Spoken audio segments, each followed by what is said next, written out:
I want to share with you some thoughts about risk management. It does not matter if you are risking $50 a trade, $100 a trade, or $1,000 a trade. You can manage risk in the same manner. So I was having a conversation recently with an uncle at a birthday party, and he was telling me that he did not want to scale out of position. So the way that I personally like to manage my positions is to scale out, and I'll scale out on the way up. I'll also have bracketed stops on the way down as well. So basically I'm never making an all or nothing decision on any of my trades.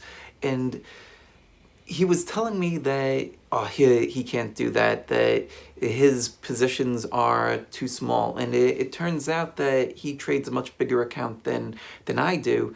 And I was asking him, well, why can't you? And he was saying that, again, I feel as though my account is too small, and I just like to sell everything all at once. And I started to inquire about potential transaction fees, and transaction fees weren't much of a problem.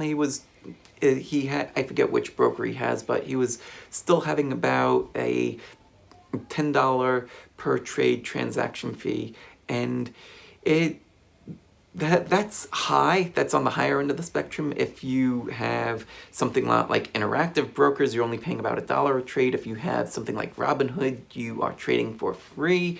So I can see how transaction costs could be a factor for some people, but if you are somebody that typically risks $1,000 per trade, and you're talking about a $10 transaction fee, then that's so small compared to what you're risking per trade that you should be comfortable managing your positions based on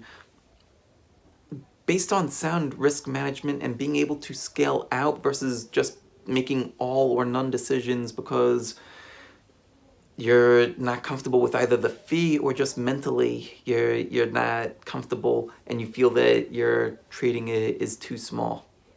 I think that scaling out of positions and not making all or none decisions puts you in a much better position to win, both with your physical capital as well as with your mental capital. Because if you buy a stock and the stock is trading at 100 and it goes to say 110 and you start to see a sell signal, then you can take, say, half off the position, right? And then if it continues higher, then, well, thank God I held on to something so I could still participate in that upside. If the stock comes back down and and you end up breaking even, or if that last piece ends up hitting your stop loss, well then, thank God I sold something up here. You're in a way to win both from the physical capital side as well as the mental capital side, and that's the best position to be of all. So don't make all or none decisions, and if transaction fees are an issue, then check out one of these other discount brokers. There's so many of them out there. I just mentioned interactive brokers and Robinhood because those are the ones that I like the best and that I personally use, but there's so many else out there. Go check them out. Thank you all so much for watching. I truly, truly appreciate it. If you have any questions at all, please leave them in the comment section below and I will personally help you. Also, if you like this video, click that thumbs up button. That's always going to help us out a lot. And make sure that you subscribe to the channel so that way you get every single update.